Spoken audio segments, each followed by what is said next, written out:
आज पुराण रहस्य माध्यम आपण मानक आगरे चारिजण पुण्यवंत लोकंक कथा मु कहिबी जो माने होचंती प्रकृत रे पुण्यवंत कौ प्रकार पुण्य अर्जन करिचंती से चारिजण प्रकृत रे किए संसार ये चारि कर्म को जे संपादन करिचंती से होचंती प्रकृत रे पुण्यवंत। आपण कहबे से चारिजण किए ना चोरी नारी हत्या मिछ प्रकृत रे जे चोरी करिचंती जे नारी करिचंती जे हत्या करिचंती जे मिछरे रहउचंती मिथ्या प्रतिपादन करुचंती सेही माने होचंती प्रकृत रे पुण्यात्मा। तेबे ये कथा जो कथा मु उपस्थापन करूची पुराण रहस्य माध्यम रे ये तो सब असत कर्म जे चोरी करंती से असत कर्म रे अर्थ उपार्जन करुचंती बा अन्याय कर्म करुचंती से केमिति पुण्यात्मा हले। नारी मातृवत परदारे सुपरद्रव्य सुलुष्ट्रवत आत्मवत सर्वभूतेषु ज पश्यन्ति सपंडिता। पर नारी को मातृवत ज्ञान करिबा कथा किंतु मोर कहिबार उद्देश्य पुण्यात्मांक मध्यरे चोरी नारी जे नारी ग्रहण करंती से मध्य पुण्यात्मा रे जाउचंती। हत्या हत्या हले ये कीट पतंग तरुतृणे बसंती शरीर प्रमाणे सकल घटरे ब्रह्म स्वरूप नारायण विद्यमान। तेणु जनकु जने हत्या करिबा द्वारा महापाप अर्जन हुए से केमिति पुण्यात्मा हले। पुनी सबुठारु महापाप होची आज्ञा मिथ्या मिथ्यार आश्रय जो माने नैचंती से होचंती प्रकृत रे महापापी बोली तांको अभिहित करा जाय। पुनी से केमिति पुण्यात्मा हले। एबे शास्त्र रे जो गुढ़ तत्व गुढ़ निर्जास अछि चोरी नारी हत्या मिछ तेबे चोरी आज्ञा कौ चोरी करिवे नाही आ कौ चोरी करिवे चोरी कले तो असत कर्म होछि तेबे कोन चोरी करिबा पई शास्त्रविद कहिचंती ना प्रकृत रे जो धर्म आपण अर्जन करूचंती बा जो धर्म करूचंती आपण धर्म कर्म संपादन करूचंती भागवत प्रमाण अनुसार जे धर्म निजे आचरण करिवो अन्य पाखरे से कथा को केबे प्रकाश करा जाय ना ताकू चोरई रखा जाय बा समस्तक अलक्ष्य ताकू रखा जाए। सेति पई भागवत रे प्रमाण अछि जेबे कहिब पत्नी पास सकल पुण्य हेबनाश बा सकल धर्म हेबनाश। तेणु जो धर्म आपण करूछंती आपण धर्म करूछंती बोली जदि आपण देखै हेबे बा अन्य आगरे परिप्रकाश करिवे से धर्म करिवार मूल्य किछि रहे ना। तेबे नारी नारी बोले पर नारी को तो मातृवत ज्ञान करिवा कथा ये कौ नारी कथा शास्त्रविद कहिचंती ना नो ओरी नारी जहार कई शत्रु नाहंती समस्तन को जे निजर करि पारंती से होचंती प्रकृत रे नारी। तेबे समस्तन को किए निजर करि पारिचंती आपण पवन कथा चिंता करंतु। उद्धवंकर जो 24 गुरु से 24 गुरुंक माध्यम रे पवन मध्य जने गुरु बोली से ग्रहण करथिले। तात्पर्यटा कोन ना पवन जिमिति सर्वव्यापक कीट पतंग तरुतृणादि रे पवन सबु आड़े आज्ञा बही चली समस्त पवन को निश्वास रे ग्रहण करुचंती समानता अछि पवन निकट रे काहाको आज्ञा पर आपणा से करंती नाही।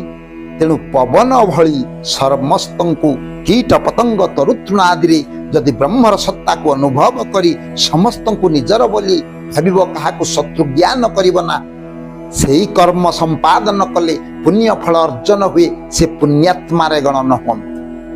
हत्या आपण कहिबे ये हत्या कले संगे संगे अपराध अर्जन हुए ब्रह्म हत्या बा जो को जीव हत्या दोष लागे से केमिति पुण्यात्मा हेले ना। हत्या बोले जो षड इंद्रिय षड रिपु आम निकट रे अछि प्रत्येकंक निकट रे जो षड रिपु मनुष्य को नष्ट पथ को नहीं जाउछि काम क्रोध लोभ मोह मद मात्सर्य ये जो षड रिपु ये षड रिपु को आपण को हत्या करिवा को पड़िबो बा दमन करिवा को पड़िबो। षड रिपु काम महात्मा माने कहिचंती कामनार विनाश रे दुखर विनाश हुए। तेणु प्रकृत रे प्रथम कथा ला काम को आमको विनाश करिवा को पड़िबो। काम को विनाश कला परे क्रोध 6 जन शत्रु जो 6 जन को पाई मनुष्य नष्ट पथ को जाउछि। तेणु आज्ञा क्रोध क्रोध मनीषर परमरी क्षणके चेतना नियई हरि क्रोधर बशवर्ती होई न्याय अन्याय भूली सत असत भूली ठीक भूल भूल न जानी केते अपकर्म करी चालंती मनीष आज्ञा केवल क्रोध पाए। तेणु क्रोध को संवरण करने को पड़ो। काम क्रोध लोभ लोभासक्त हला परे मनीष सत मार्ग को आगे जाए। लोभ कला परे मनीष कोटा ठीक करुच्ची कोटा भूल करुच्ची ये कथा को मध्य फरक जानी पारे ना। तेणु विभिन्न अन्याय कर्म करने को लोभासक्त होई नीति अनीति ज्ञान न रखी असत कर्म को आया मनीष आगे जा। लोभ परे मोह जेतेबेले लोभासक्त हो जीव मोह आसीव।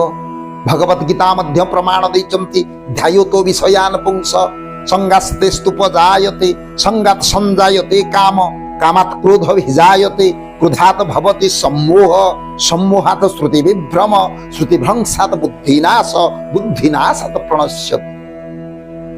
कौन विषय कथा जिते लोभ आसव अंतर मध्य कौन विषय वस्तु कथा चिंता कले से विषय प्रति आसक्ति भाव बढ़ी जा। ध्यायतो विषयान पुंस संगास्ते स्तूप जायते संगात संजायते काम।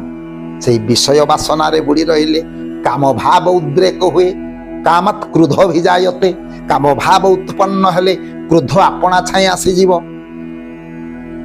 क्रोधात भवति सम्मोह तापरे मोह भाव आसीब सम्मोहात श्रुति विभ्रम मोह जेतेबेले आसीजीव मोह बसा बांधिब अंतर मध्य श्रुति विभ्रम हब श्रुति भ्रंशात बुद्धिनाश बुद्धिनाशात प्रणश्यति। तेणु असत मार्ग रे जीव आगे जीव। ये चारि कर्म लोभ काम क्रोध लोभ मोह मद मात्सर्य। तेणु प्रकृत रे ये षड रिपु को दमन करि पारिले ये छ रिपु को दमन कले हत्या कले जाई आज्ञा पुण्यात्मा रे गणा हे बसी। खाली एतिकी नुह मिछ मिछटा हला बड़ पाप। मिछरे ये मनीष आज्ञा लोभासक्त होई इंद्रियासक्त होई मिथ्या परिप्रकाश करने संगे मिथ्यार आश्रय निये। तेबे प्रकृत रे से मिछर आश्रय नेले से पुण्यात्मा होई परिबो ना। कोउटा को मिछ बोली ज्ञान करिबो ना। ये मनीष जीवन रे देहायंग मूल मिथ्या। कृष्णदास कविराज गोस्वामी प्रमाण दैचंती ये दहटा होची मिछ एइटा को बड़ मिछ बोली से ज्ञान करिबो। अर्थात ये सबुदिन पाई ये शरीर धरी ये जीवन धरी आमे जो बंचे रहीचे बा जन्म ग्रहण करिचे संसार मध्य सबुदिन चिरस्थायी हुई आमे रहिबाना। तेणु मनबोध 34 मध्य प्रमाण दैच केते दिन को मन बांधिचु आंट कि ज्ञानी जीवु तर छुटिले गट। तेणु प्रकृत रे ये देहायंग मूल मिथ्या गुणमपि कापि कालपि मिथ्या। मु जने बड़ ऑफिसर होइछि मु जने डाक्तर होइछि मु जने नेता होइछि ये मन मध्य जो भावना ये संसार कर्म भूमि रे आमे जे जार पद पदवी रे घोषित हेले ये पद पदवी ये संसार रु आम संगरे जीवनाय। गुणमपि कापि कालपि मिथ्या कालर कराल गर्भरे से सब आज्ञा लीन होई जीव। देहायंग मूल मिथ्या गुणमपि कापि कालपि मिथ्या दारा गोरूपी मिथ्या। घर संसार माया बंधन रे बांधी होई आसक्ति भाव रे बुड़ी रही मोर निचर बोली समस्त को जो ज्ञान करिवा।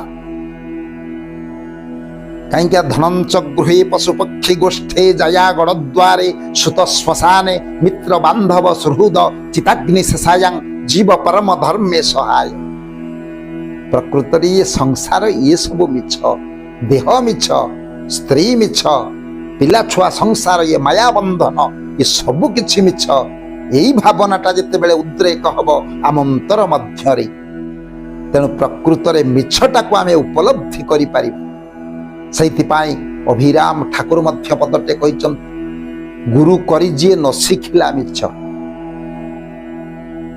प्रकृत रे गुरु ग्रहण करी ये संसार आसक्ति को ये संसार को मिथ्या बोली ज्ञान करी जेतेबेले पूर्ण समर्पण भाव आसीब प्रभुंक पदरे सेहिथिपाई कुआ जाइछि चारि कर्म को प्रकृत रे जे संपादन करि पारिबो यार तत्व तत्वार्थ को उपलब्धि करि पारिबो।